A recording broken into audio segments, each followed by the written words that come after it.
That's it all. Where is it?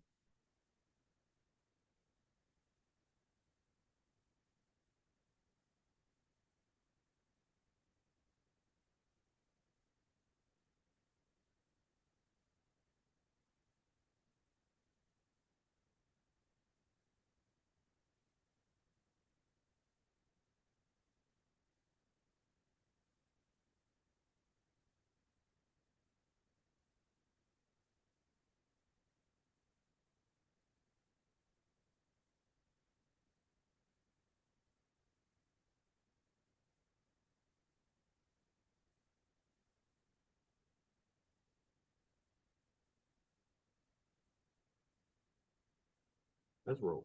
I've rolled. Go roll. Middlesex School Board meeting will now come to order. Could we stand for the Pledge of Allegiance?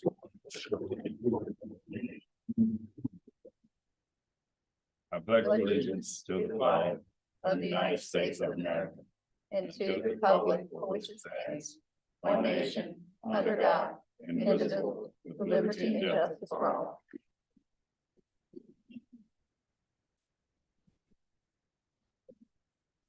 Do we have any additions or corrections to add to the agenda?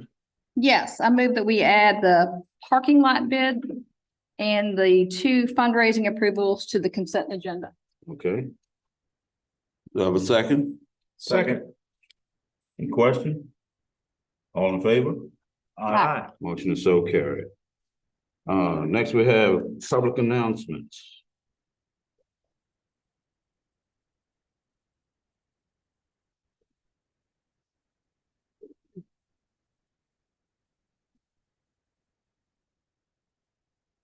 Okay, public announcements.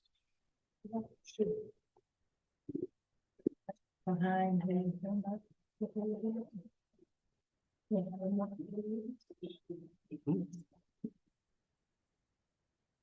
Oh, right there, there it is, okay. March, School Nutrition Month, March the 21st. End of 3rd quarter grading period, March the 28th, report cards sent home, March the 29th. Early release for staff and students, April the 1st through the 5th, school closed for spring break. April the 8th, next school board regular meeting at 6:30 at St. Clair Walker Middle School. Okay, recognitions, Dr. Sykes. Yes, sir. I do have recognitions, and I see that we have right many of our school nutrition folks here. If you will make your way down front, I see that a lot of you sat all the way in the back row. But if you will make your way down front so that we can recognize you. As Mr. Reed said, March is National Nutrition Month. I'm going to talk as they walk. And last week, March 4th through the 8th, was National School Breakfast Week. And all 3 of our schools participated and had daily prizes and chances to win. They decorated their cafeterias. Our kids have been so excited to enjoy their meals. Keep on coming down. I'm going to come down and meet you too. Our kids have been so excited to enjoy their meals this year, and this nutrition department plans to expand participation in events like this in the future, just creating more excitement. And what we wanted to share is that studies show that students who eat a school breakfast are more likely to reach higher levels of achievement in reading and mathematics, score higher on standardized tests, have better concentration and memory, and maintain a healthy weight. And we thank you, this vital support staff that's so important to our school division, for helping our kids get their start in the morning and then refreshing them in the afternoon. You play as much of a part to our students as our teachers do in the classroom. And so we thank you. I have certificates, and then we're going to get a picture of you also.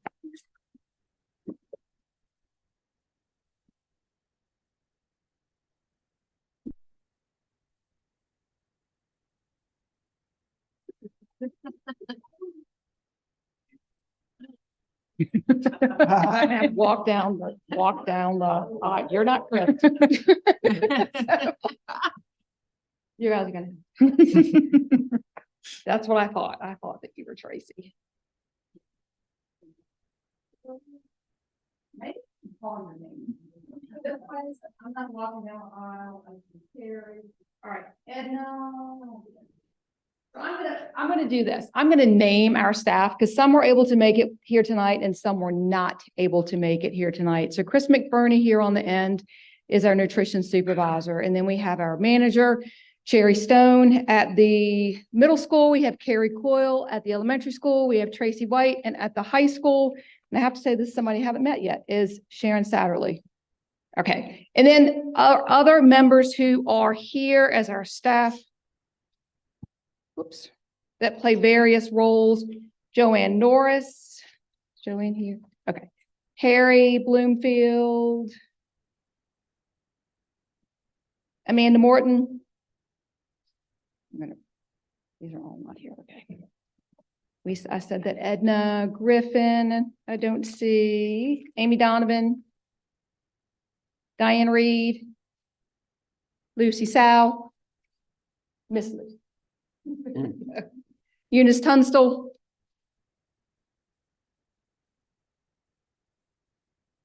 Carrie Coyle, get her name on my phone here. Angie Griffin, there, oh, Angie. Vivian Jesse, I see. And Lisette Gonzalez. All right, so let me move down and make sure everyone who is here has their certificate.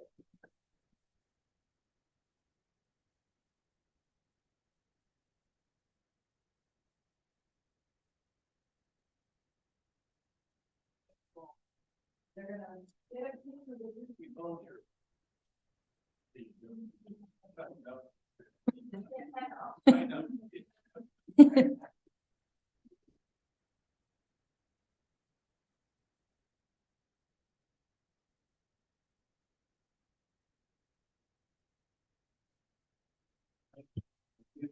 Thank you all.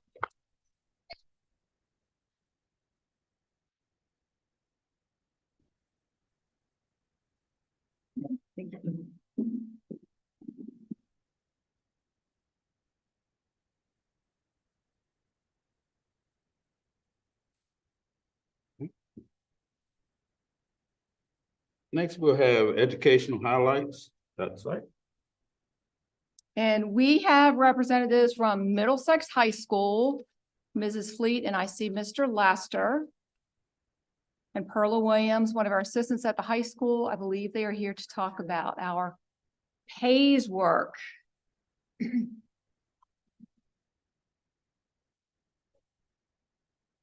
This is I have a clicker. Fancy. Oh, sorry, excuse me. I'm gonna turn it over to Clark. I appreciate the formalities.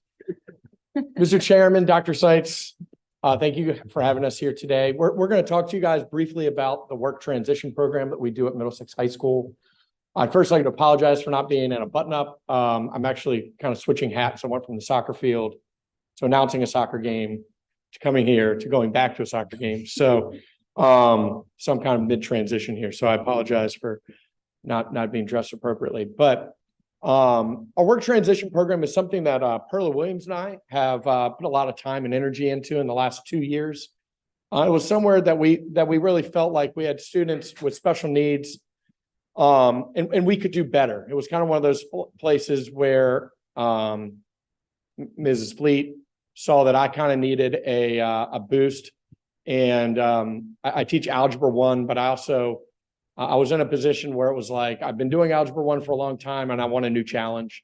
And there's certainly been a great challenge. I've really enjoyed doing it. I appreciate you all helping us with this program.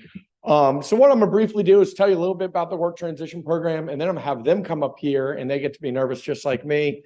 And they're gonna tell you something that they've done with the work transition program and something they've enjoyed doing. But we did put a little presentation together, and that way you guys, while you're thinking about the things that you've been doing, you'll have some ideas. The goals are to gain not only soft skills, but also skills that they can use in the real world, in a real job force. Because our goal, honestly, is to get them into the job force. And a lot of them, the hardest thing to do is just to get them through the door. Once we get them through the door and we get them into jobs, they do a fantastic job. It's just a matter of getting them through. My job this year, it's been interesting. Last year, we taught them the skills, and this year, a lot of them are actually in the workforce. We have, of the 9 students, we have them in 7 different jobs. And so we're really getting them out into the community. But to do that, they have to have those skills. So I'm going to get Pearlie here in a second, and she's going to tell you what she does in the classroom. But while she's thinking about that for a second, I'll tell you what I do outside the classroom. I actually take the students. We have a car with the PACE program, and we take them. Some of them work at Food Lion. We have one that works at Dockside. We have one that works at Herd's Hardware. We have one that works at Ace Hardware. We have one that works at LJ's as well. And then we actually have one that works at Foyer Farms and Wake. And so they get an opportunity once they have their soft skills and some skills that they've really enjoyed learning about. That is when we take them out. So I'm going to give it to Perla for a second. She's going to tell you what she does with them in the classroom. So in the classroom, we actually have you see in the background, there's little boxes. Each box represents an entry level or a basic level to certain jobs. And whether that be from as easily as like making booklets or mail sorting, it's just for them to understand, okay, this is how the real world wants us to be presented, what little basic knowledge or skills that we should have, because, a lot of it we take for granted. And in this case with them, they are able to understand what other people are looking for inside of a job force. That way they are not limited in their opportunities as far as for in the job force. Perfect. Just like we rehearsed. I'll give you guys a little story about that, and then I'll move forward because I know Susan's over there like tracking my time. I remember one time we just wanted them to have 15 pieces of paper, and we wanted them to put a paper clip on the piece of paper, something that we really take for granted. That's really easy for us to do. But I remember handing the paper clip to this student, and they looked at it like, what am I doing with this thing? Because they'd always had a stapler. So they never used a paper clip before. So it comes from things that are very, very simple like that to something that's a lot more difficult where we would have them actually doing an electrical project and turning a light bulb on, or having them build pipes together to actually make it as if they were putting a sink together. So one of the things that we also do, in addition to being in our room, in addition to me basically being a taxi service for them going to work, we also do things in the community. We've worked with the Middlesex YMCA doing their Jingle Bell 5K. We have worked with the Oyster Festival, putting all the swag bags together. We've gone to different farms. We've collected eggs. We've gone to Holly Fork Farm and helped them with their farm and things like that. So once we get into those boxes, for those of you that are data-driven people, we actually do log that, how they do it. It's based on how fast they can do it, how much they like it, and the quality of the job that they did. So what they've learned is that if they do it right the first time, they don't have to do it a second time. But if they don't do it right the first time, they get to do it again. And that's been something that's been very key to what we do, that we want them to be able to do jobs, but we want them to do jobs correctly, even if it takes a couple extra minutes. So I remember one time I was doing they were doing something in alphabetical order, and one of them was out of alphabetical order. And I was like, oh man, I looked at Perla, and Perla's like, they have to do it again. I was like, oh, that's so horrible. And they really do. And so we'll shuffle the cards back up, and some of them get all upset that we have to do it a second time. But it's really taught them, holding them to a very high standard. They meet that standard. And I think oftentimes with not only our students, but I think every student in the workforce, sometimes we don't hold them to the highest standard that we could. And they are held to the highest standard in that classroom. And I really do. I would love it if any of you all wanted to come to the classroom and see it actually in action. In addition to doing things outside the classroom and doing the PACE program, Carla's decided to make my job even more difficult by doing even more things that are a real world that we do in the real world. So we've learned how to screen print and use a Cricut. And so all the drama club, if you guys watch the drama club, they all have purple drama shirts, and we made all those shirts for them. When Ms. Fleet or Mr. Lane's having a day, sometimes we make them cookies at the end of the day because everyone needs a good cookie. We have created Cafe 104, and we're actually doing that. Well, they're all gone now, but the cafeteria and I actually teamed up this week so that when we do it, we at least won't lose a significant amount of money every time we do it. Because once you go to the store and get all the ingredients, and we charge the staff $5 for lunch, you don't ever make money on a $5 lunch, but it's the process of them doing it. We do it every other Wednesday, and we've been in a Chipotle time, haven't we? We made paper flowers and stickers. We've done all sorts of things. I think some of you have seen them. We've made stockings. We've done the dishes for the cafeteria. We do a coffee bar every morning. So they have lots of different things going on. So it is fantastic to watch. These are some of the places that they're currently working. And they're actually getting, most of them are going out, and if they are not currently getting paid, they are working it as an internship, and they likely will be paid in the future when they're there. I have been in contact with all of their managers, and all of them are doing a fantastic job in the workforce. Because ultimately our goal is to try to get them in school, but then a lot of our students are actually in school, and then they have a work permit for the second half, and actually I'm looking at one of them, the first half of the day. So it has been a fantastic program with them. And so what I will leave you with, and I'm gonna have you all talk, and then we're gonna put on an amazing video. Okay.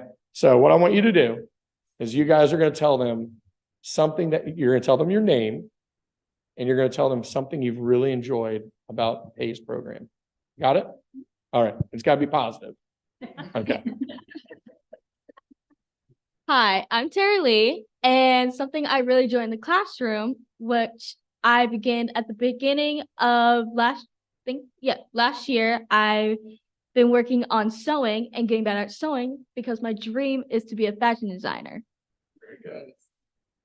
Nicely done. Yes, so we do actually use a real sewing machine and a serge machine. It's pretty cool. Sammy, come on up here, buddy. Tell them who you are. Tell them why today is important to you.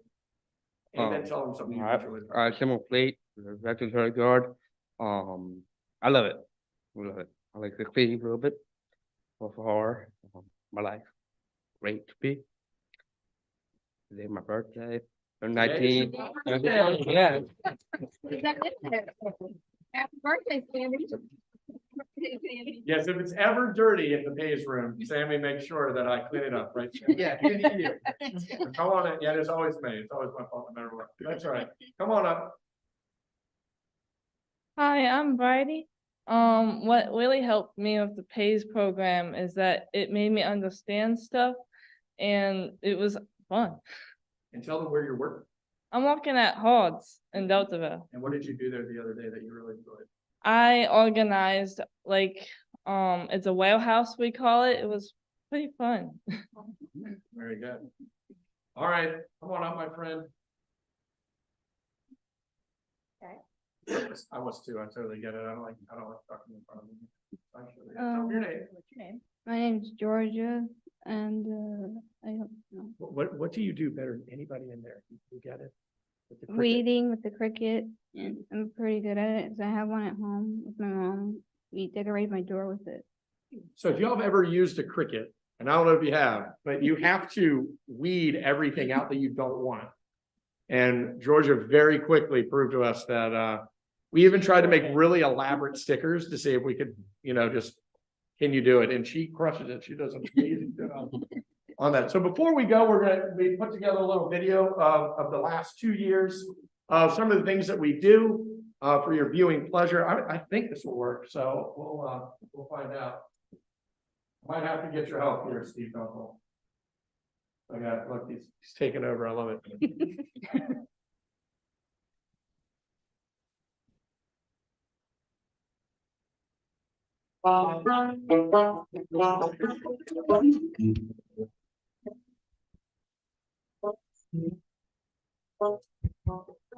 I hope the days come easy and the mornings pass slow, and each road leads you where you wanna go. And if you're faced with a choice and you have to choose, I hope you choose the one that means the most to you. And if one door opens to another door closed, I hope you keep on walking till you find the window. If it's cold outside, show the world the wonder. Nice, Victoria. But more than anything, more than anything, I wish for you that it's life becomes all that you want to your dreams. To carry on the I hope you know something. Still.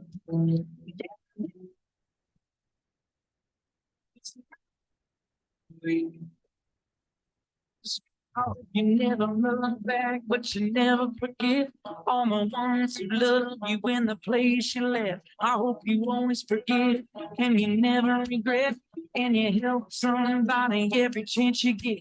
Hope you find God's grace in every mistake and always give more than you take. But more than anything, yeah, more than any time.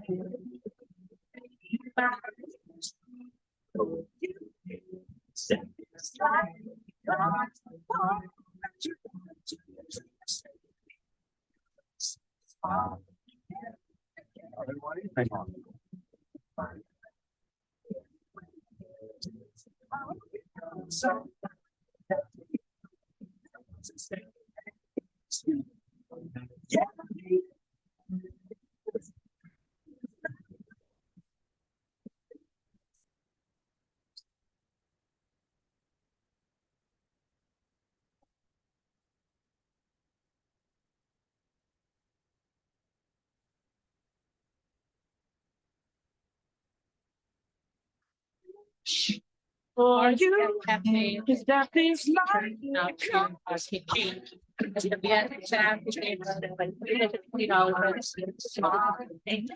and they have come really far. There we go. I appreciate you all having us today. Very nice job. Very nice. Well done. Tammy, Very nice.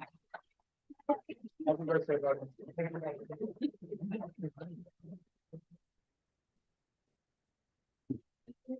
You ready? Yeah. All right. Yeah. Thank you. Thank y'all so much. Good job, guys. Love it. One of the things I was glad to hear that he talked about quality and doing it right the first time. And once you get out in the workforce, you will find that companies are quality driven. And the company that I work for, when we don't make the product right the first time, it costs you money. And money is the bottom line. So to hear that quality, doing it right the first time, because that is part of our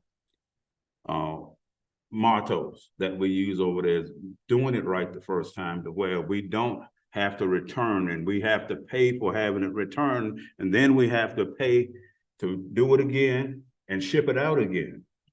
So that doing it right the first time is very important. Job well done.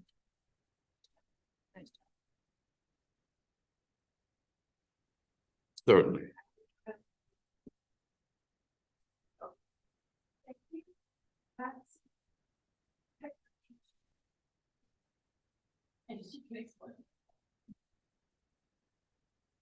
Very quiet.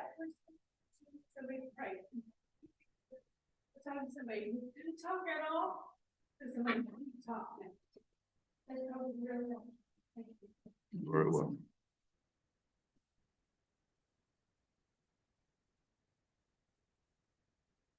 Okay. Next, we have public comments.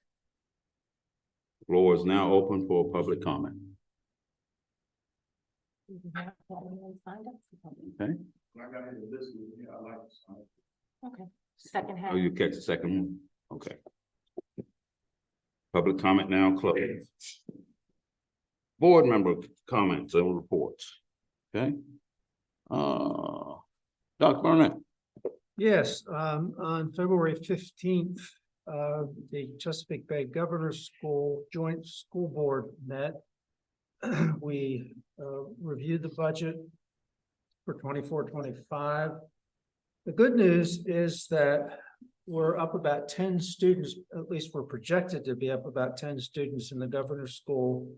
And that's important because the more students we have, the more likely it is that the tuition that we pay, the slot fee will not go up. So cross your fingers, but it looks like after several years of declining enrollments, it looks like thanks to the hard work of Dr. Strong, the director, we are finally turning the corner on enrollment. The school construction committee, which you and I are members of, met on the 28th of February. I think what I'd like to just report to the board is that right now we're focused on what the scope of the project should be, what the timing of the project should be, and importantly, what the financing will be. And of course, that's a matter primarily for the supervisors, but I think our committee will have some ability to leverage that. So we're going to meet again on the 27th of March at 4 o'clock, and we'll keep you informed. Okay. Thomas? Nothing at this time. The next Bridging Communities Board meeting will be April 11th. Okay. Ken? And I'll just, Dr.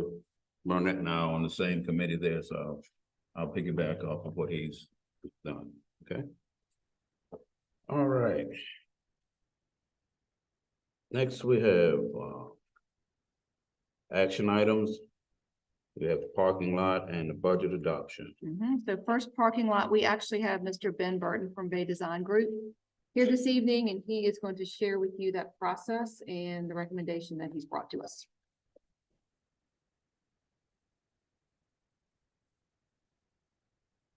When you far away and close up, I'll be putting my glasses on it. My name is Ben Burton. I'm a senior engineer at Bay Design Group. We've been working with Dr. Seitz and various other members of the school staff and getting the design done for the 108 parking spaces over at the elementary school. We had the bid on it. 4 bids came in. I believe you all received our recommendation for the award. Was that in your package? Yes, Yeah. that is in the packet.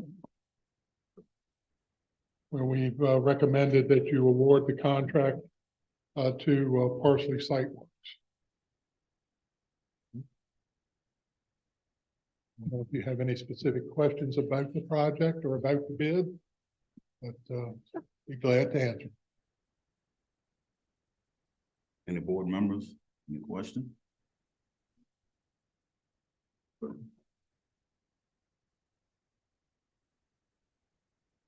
Hey, can you tell us a little bit about that firm? Excuse me? Can you tell us a little bit about that firm and why you would recommend them? Well, we recommended, well, first of all, they were the low bid, Right. substantially below the other 3 contractors. Second of all, they're located in Middlesex County.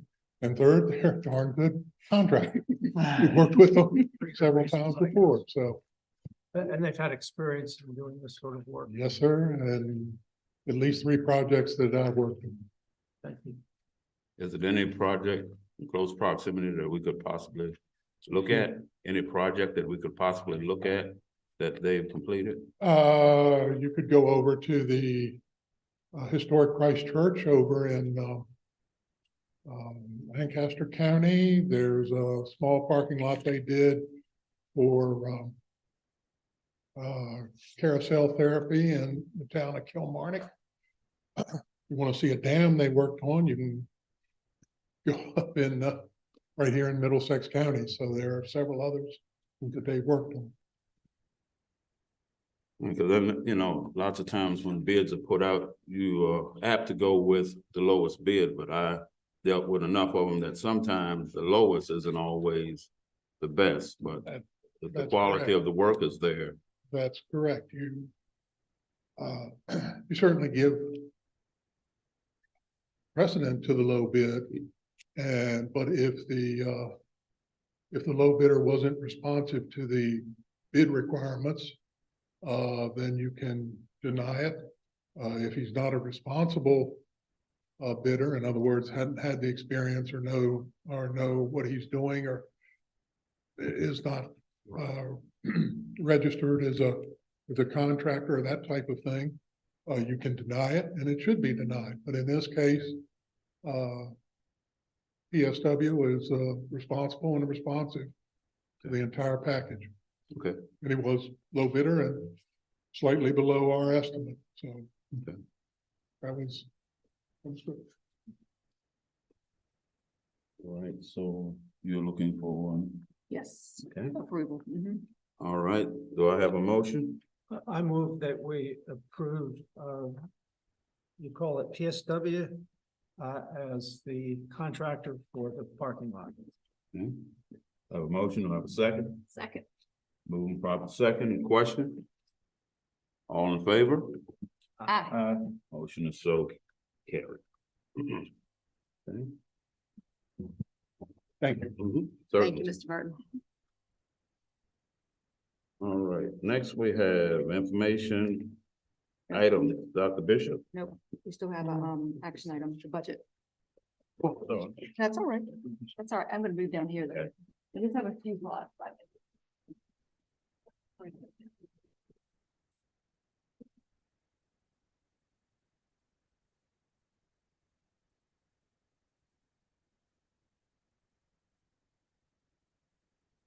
All right, so I do bring to you tonight a budget for approval. This is the same budget that's been presented to you in past meetings.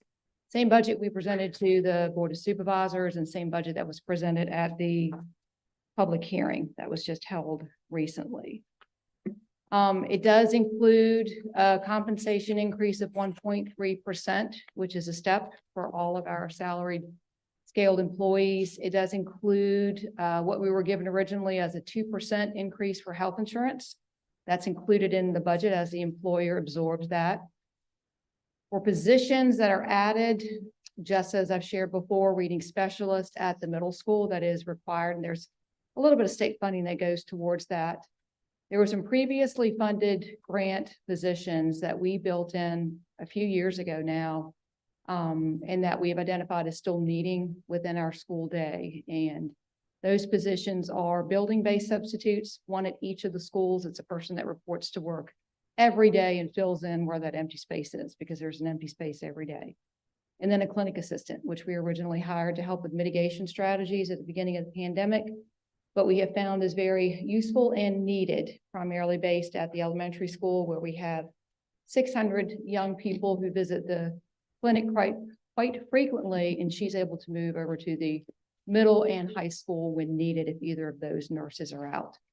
This budget also increases the high school carpentry position from part-time to full-time. It increases that vocational coursework that we can offer there. And then this budget includes the elimination of 2 positions that we have been unable to fill for the past 2 years. And in order to keep a budget within our means, we've eliminated those positions. And then just natural increases in our operations and technology departments. On the capital improvement projects, it adds back in the annual addition of a diesel bus to our fleet. They rotate out on a basis of being in service for 15 years, and then it's time to replace with a new one. So it brings us back. The past few years, we've been able to take advantage of grants for electric buses. And so these numbers are the same numbers that you have seen before. I will add, and I'll share a little bit more information. These are based on the governor's proposed budget from December 2023, because that's still the budget that we are working under.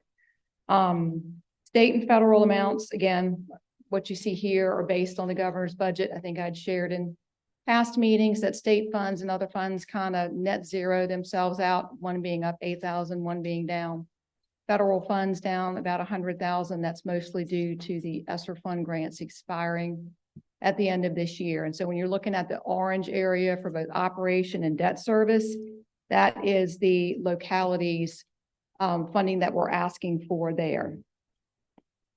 So I should add that the General Assembly just passed its budget over the weekend. Both houses came into agreement on that.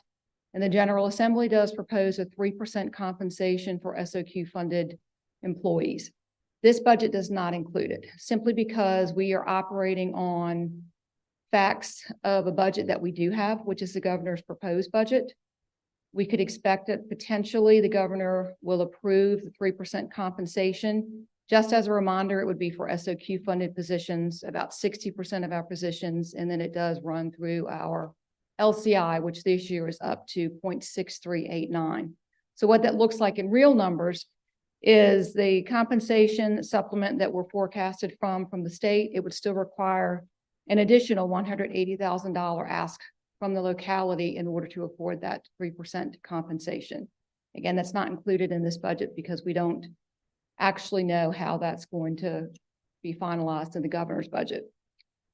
Another piece that unfortunately became a little bit up in the air for us, and I'd shared that a little bit, is that we were looking for the past several months at a 2% increase in health insurance. And as per our work session, the board requested that that be added into our budget and absorbed, which we did. And after that, the company that we work with came to us and shared that with a new underwriter at the state level, that increase could be as high as 9% for health insurance. Unfortunately, we do still not have that final number. We thought we would have it by now, and last conversation this morning is that we will have it early this week, hopefully. So this budget does not include any additional increase over the 2%. That would be something that we would have to either amend our budget, which would be an additional ask from the locality because there's not state funding for that, or it is monies that would be have to be absorbed by the employee.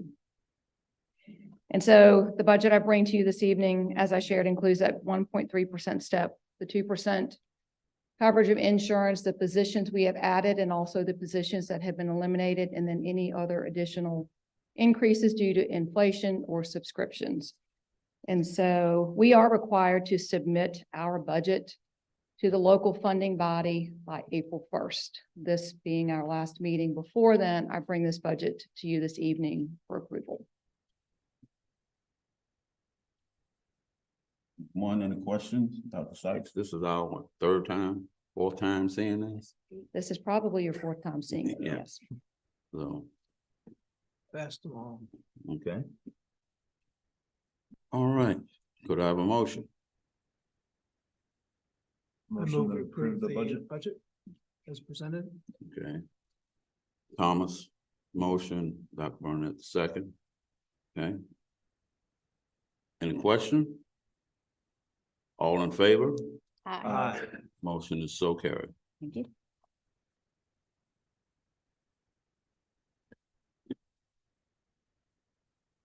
All right. Next, we have some information items. Dr. Bishop.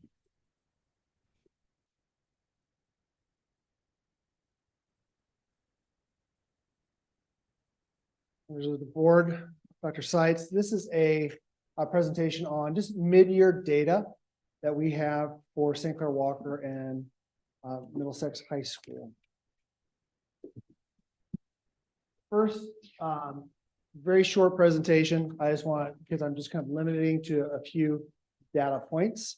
The first is this chart shows St. Clair Walker and the MAP test, which is a nationally normed test that all of our students take in grades 3 through, or actually grade 2, all the way to 11th grade. This is grades 3 through 8. The y-axis, the one that's coming down right down to the middle, is the achievement. So if you're onto the right of that, that cohort is 50% above the nationally norm. So that's the national norm is 50%. The x-axis, which runs along the horizontal plane, that measures growth. So if you're closer to that midline right there, the horizontal line, that means you're meeting the growth as a national norm. And those are 3 different cohorts, 3 different grades. The square in the middle with the S is the school. So you're looking at St. Clair Walker with their math map achievement data. They are just to the better side of the norm for growth and just lower for actually better side for achievement and lower for growth. Again, this is a small cohort. This is St. Clair Walker, 85 students per cohort. Students were tested in September and February to measure achievement, and then February they look at the September measures and they look at the growth. These are small cohorts of students, and this is when you're looking at Dr. Sanders meets with all the grade levels. They understand every student, where they are in terms of their MAP score, which is called a RIT score. They know exactly where they need to go, what their interventions are. All of our students are also on Dreambox. So that's another data point that we also use. The next is reading map data. As you can see, the school is to the, in terms of the growth percentage, it's at the 42nd percentile.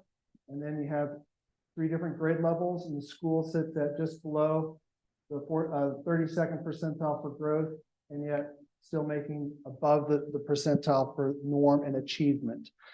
There's 3 different cohorts on this chart with the box in the middle, which is the school. We looked at Dr. Sanders looked at every student with the teachers using the MAP scores, the growth scores, which are from our VDOE, the VIVAS projection, which is a state score, which measures all of the scores for the students and finds the projection of their next SOL test. And every student has a plan, whether after school program, the WIN, which is what I need, or push in with special education teacher or a paraprofessional. And this is the NWEA MAP test, but we also look at VIVAS, growth scores, teacher assignments, Lexia, which is an online program for all of our students. All of our students are in Lexia, which is a reading-based program. And we also have about 22 students on Ignite, which is a virtual program face-to-face where those students are making quite a bit of growth there. Those students on the Ignite are students who really struggle to decode. So all those students are making progress. Thursday, we'll get a report from Ignite to really see where each student is. I think there's one student that's going to kind of come out of Ignite, and you can actually put another student into that space. So that is our MAP achievement data for St. Clair Walker. Any questions? Just to back up to make sure I understand, could you, for the reading? Yep. Could you put the results just in words? How would you describe both growth and achievement for our students? In terms of achievement, looking on different cohorts, you have one cohort is above the norm. Which cohort is that? The green, Yeah, the green dot. Which one is that? 7th grade. Okay. 8th grade, and then 6th grade. Okay. Mm-hmm. And so tell me about the growth. The growth overall is lower than 50%. So we would want to have better growth for this. I will also let you know that the testing in the spring or in the winter, a little bit different than the testing in the fall. The winter was within that class period. In the fall, the school basically shut down and they tested the students there. Not that that's an excuse, but different testing environment. And you think that had something to do with? It could have, but we all look at, so this is, you're looking at different cohorts. You're looking at all the students, 280 students in the school.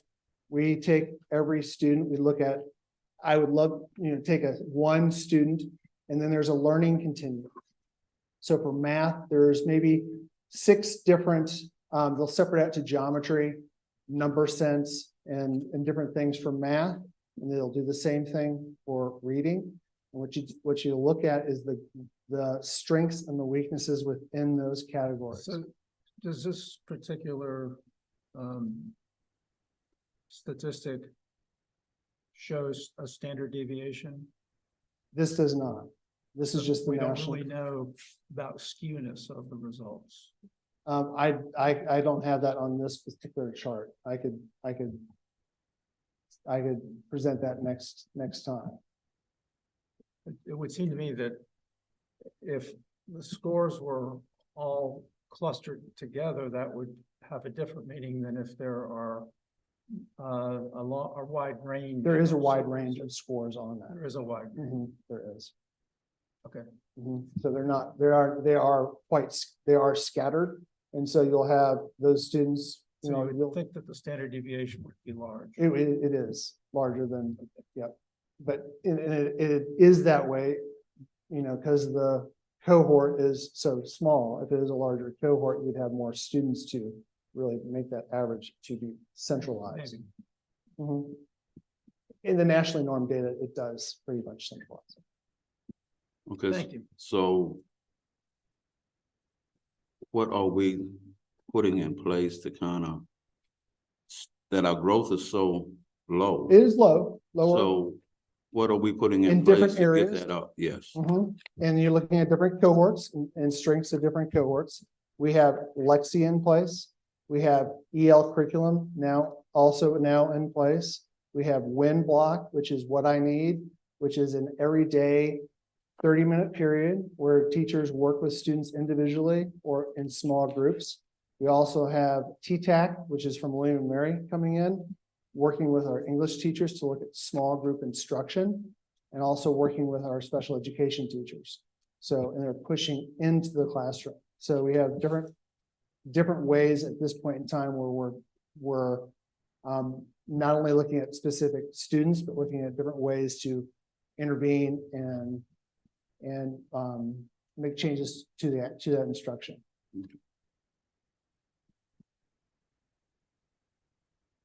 This is the SOL end of course assessments for only seniors.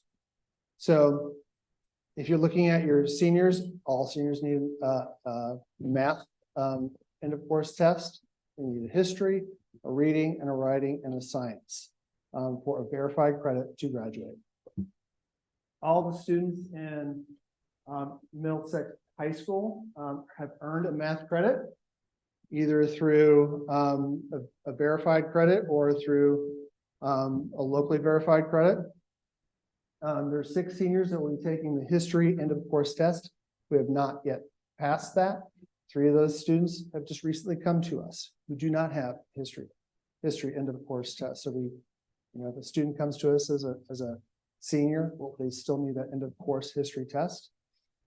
We have 4 students taking work keys, which is another test outside of the SOL, but we still get credit.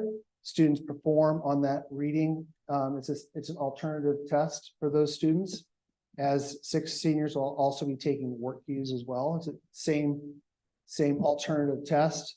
And we have 2 students who are retesting in science. All those students that are retesting science are getting special remediation and working with those with the content as with history and reading and writing. So we're working in terms of remediation efforts for all those seniors so that they will walk across the stage. So this data is looking good in terms of our overall percentage of our students who will graduate on time and not drop out.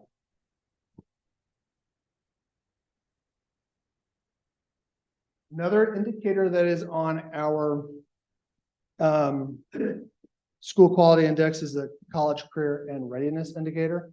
This is credit for the student takes advanced coursework, including DE, advanced placement, has CTE courses or credentials, JRTC coursework, but you have 3 years of that. So you're looking at, that's an anomaly within the state. And earned an earned credential as well. So all of these indicators, Susan Fleet and the counselors have looked over every single indicator and really working hard to make sure that we're getting above 90%.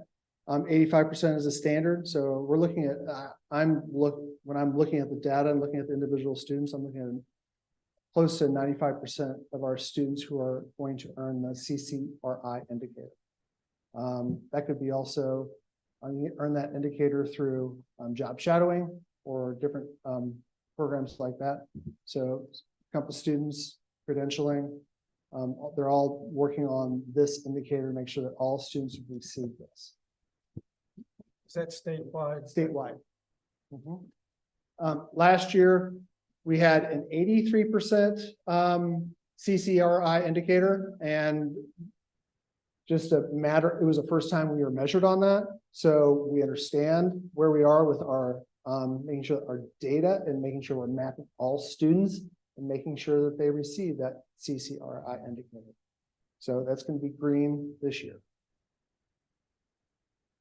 And finally, this is the graduation plans for our seniors. This is current. So this is just like what they're projecting to do. This is what they have told the school counselors. 13% are going to the workforce. 27% are looking for a 4-year school, 4-year college plan.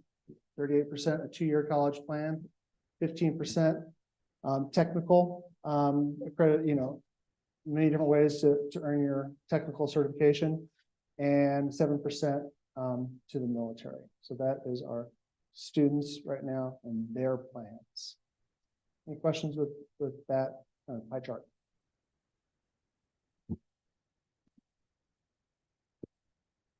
And that's a presentation for just a short summary of St. Clair Walker data and also the Middlesex High School data.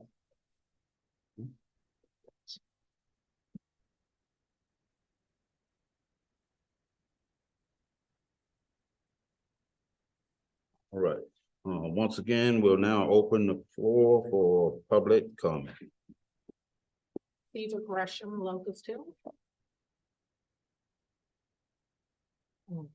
Are you relinquishing?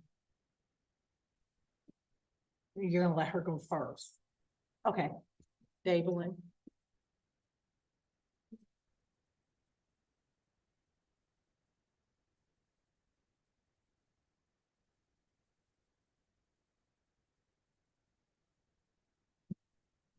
Good evening. My name is Dablin, Minister Dablin Gresham, live in Urbana, Virginia. First, I want to start off with the positive. I see that the agenda has been adjusted with old business and new business coming before the open meeting. Thank you, because that's the way it was voted on. I mentioned that in the last meeting, but someone said that wasn't in the notes. So I'm glad it was corrected. The second thing is I want to congratulate the basketball team, Coach Williamson and Coach Reed. 2 years in a row, they have almost made it to state, which is quite an achievement for Middlesex County.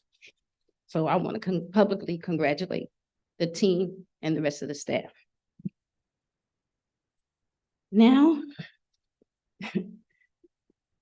oh, I do have something. I want someone to come to the next board meeting, if not sooner, and state the qualifications and the process to be a school to watch. I need to hear that explained because it's big banner out there that says that's what it is, but what is it? And how is it calculated? And we need to know. And let's see, the second thing is the statistics that you just read about the school map. I'd like that explained a little more simply, and I'd like it broken out by ethnicity as it was at the beginning. So I'll know where the progress is being made and where it's not being made. Because that's the way it's presented to you, am I correct? You don't have to answer, I know.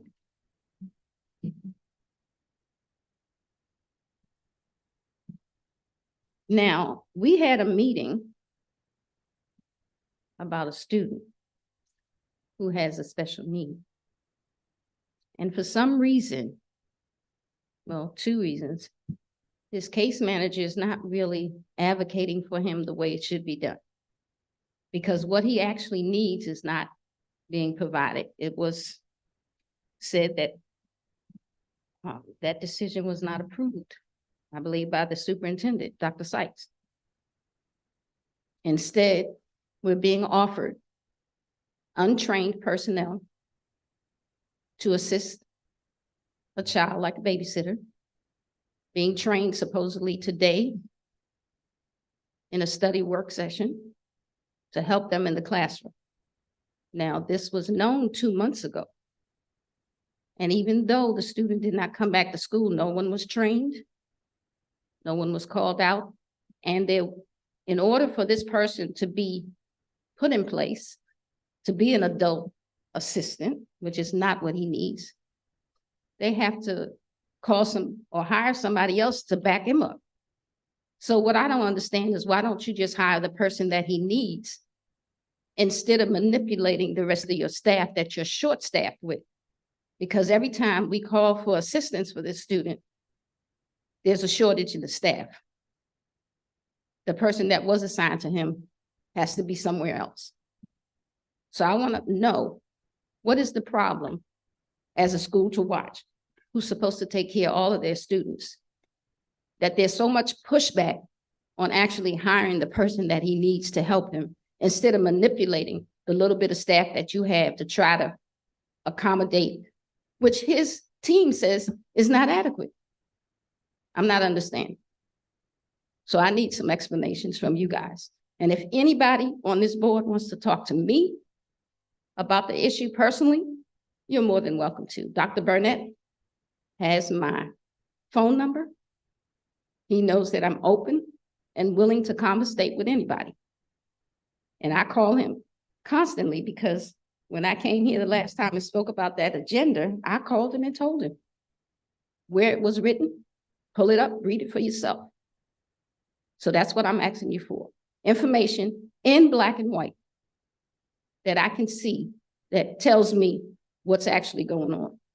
Because all of this delay is hurting this student that you're supposed to be helping. Thank you.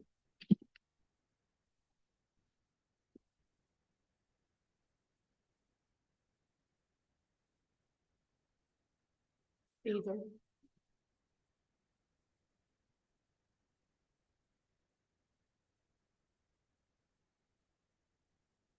Good afternoon. Back again. Month later, nothing's changed. My son is supposed to go back to school tomorrow. Well, I sat in a meeting on Friday with what was offered from central office, which was put to me as you, Dr. Sykes, that the person that you want to assign to my son, the two people, his case manager, along with the guidance counselor, felt as though this person wasn't sufficient, but that's all they have to offer. It's enough data in place to show that my son, what was requested by his counselor, what all the existing data shows, will benefit him. And instead of doing the right thing, 2 months have passed by now. 2 months have passed by. You have more than enough data to show that this would help Caesar. For 2 months, Caesar followed his plan. Walked out of class when he felt as though he needed to self-regulate. Went to someone when someone was available. The one time, my son left out of class 4 times because you were short-staffed. You had your guidance counselor teaching a class, and my son walked to the office 4 times. And not one person asked him, was he okay? And then when he gets down to class, back to class for the fourth time, due to his disability, a mental disability, he had a meltdown. And instead of people telling the truth on what happened, I sat there and had to sit in another meeting, a manifestation meeting, where the truth wasn't told. And so I said exactly what happened, and you guys had to check the box saying that you didn't follow his 504 plan correctly. The data shows that when he has someone that's available, not based on, because you don't have enough staff, you don't have enough teacher where you have to pull your guidance counselor and teach a class to where she's not available for kids when they might have an issue or need someone to talk to. And instead of you doing that, you want to give me the soccer coach as the babysitter for my son, instead of bringing a resource in, a qualified professional who's trained in this, just like the guidance counselor, because every time he was ever able to go to the counselor for 2 months straight, he didn't have one issue. But the one day he left out of class 4 times and not one adult in the building asked my child was okay, you tried to punish him and then had to remove it because you guys didn't follow the plan. And it's beyond frustrating for the last 2 months that I'm getting emails from your lawyers, but it's saying it's your case manager, saying that you have this available. This person is trained. And when I go meet on Friday, the person hasn't been trained yet. And my son is supposed to be back in school tomorrow morning at 8:15. And we still don't have an answer. We still don't have a resource. So I'm just supposed to be comfortable, say, hey, let my son go to school tomorrow with the case manager, and your guidance counselor felt as though wasn't sufficient. But their answer to me was, well, this is all we have to offer. And that's not okay. You could spend tens of thousands of dollars on a lawyer to send emails back and forth telling me why you can't do something when legally you can't. The same checklist that we went through in this IEP meeting, which would have qualified him, everybody felt as though he needed an IEP. Then when we get in the meeting and this can happen, you don't want to use this checklist. And there's no real reason why, except for one person, the special education director didn't want to do it. But now your special education director, where is she? Because from my understanding on Friday, she's gone for 9 days for some reason. So the person that I have to work with, instead of working with the special education director, I was told on Friday is you, Dr. Sykes.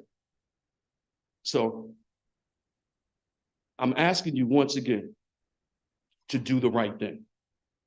Because if you're okay with your staff members telling me that the resource that you're providing is not sufficient, but this is all they have to offer, and the only person I could talk to is central office, which they're supposed to be advocating for Caesar, we need to do something, because none of this is okay. This is a child with special needs. This is a child with a mental disability. And you guys keep traumatizing them more and more because your special education director doesn't want to do her job or wants to do it her way. When it comes to a 504 or IEP, it's a team. It's not one person gets to say, hey, I don't want to do this, so we're not going to do it. And this is not okay.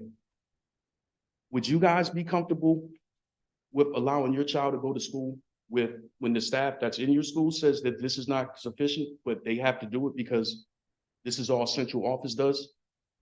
This is all central office provided? I don't think you would be, but I'm supposed to accept that when you guys know the resource that needs to come in. It's a simple fix, but instead of fighting it and spending tens of thousands of dollars on a lawyer to respond to me, that effort could be put in finding the right resource to help my child. And that's all I have to say.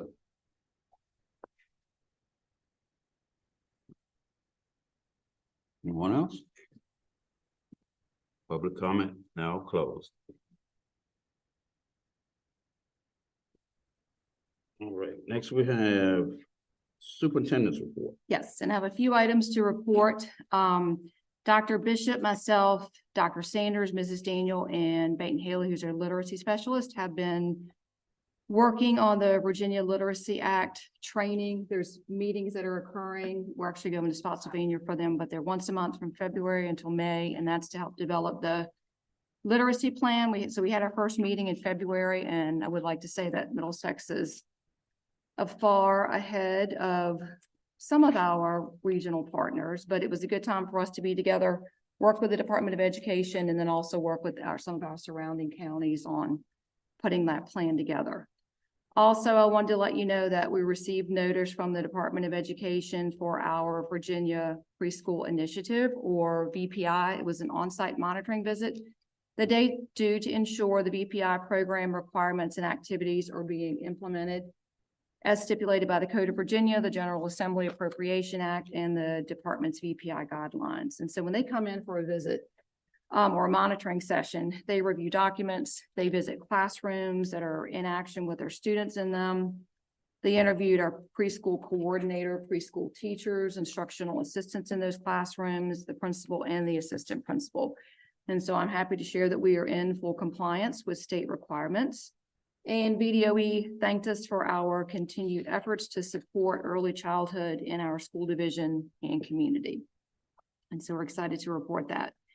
And then lastly, last month you approved the 24-25 school calendar, and something that we've been discussing both in our administrative council meetings and superintendent's advisory are releasing at 12:15 on our early release days. We have been always released at 1 o'clock.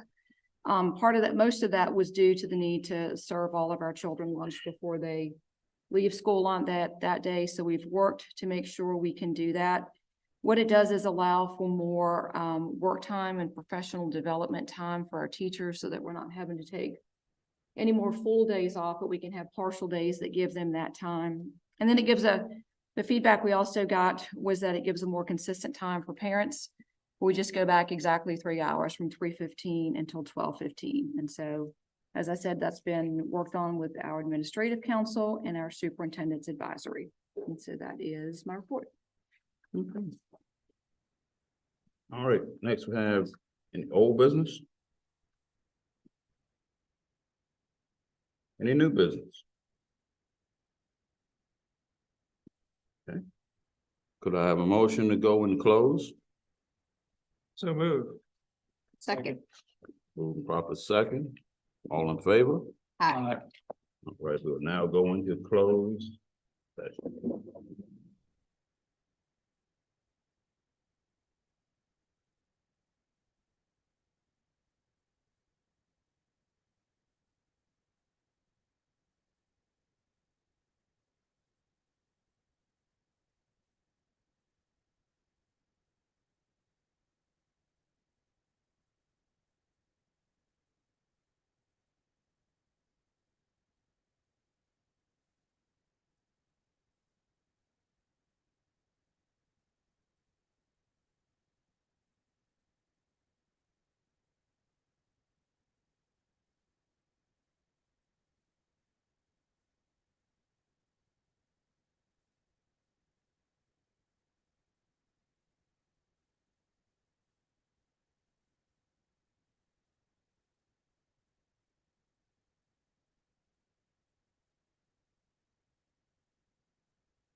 Larry.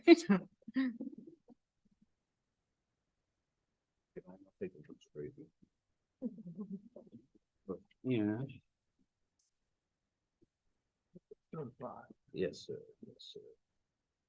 All right. Motion to go out of close. So moved. Second. Moving proper second, all in favor? Aye. Motion so carried. In pursuant to the Code of Virginia, the board will go, no, sorry. In pursuant to the Code of Virginia, the board has discussed personnel matters, student matters, legal matters during closed session. Matters discussed in closed session have been added to the consent agenda and other parts of the agenda as action and information items. Members of the board, please certify that only lawful matters were discussed in closed session. Board members, please respond by roll call. Dr. Burnett, Yes. Mr. Kennedy, Yes. Ms. McMurtry, Yes. Mr. Reed. Yes. Okay.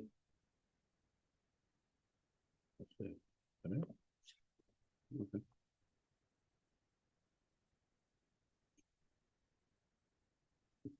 Yeah. Consent agenda. Yes. Could I have a motion to approve the consent agenda? So moved. Second. Moving properly second in question. All in favor? Aye. Motion is so carried. Can I have a motion to adjourn? So moved. Second. All in favor? Aye. We are now adjourned.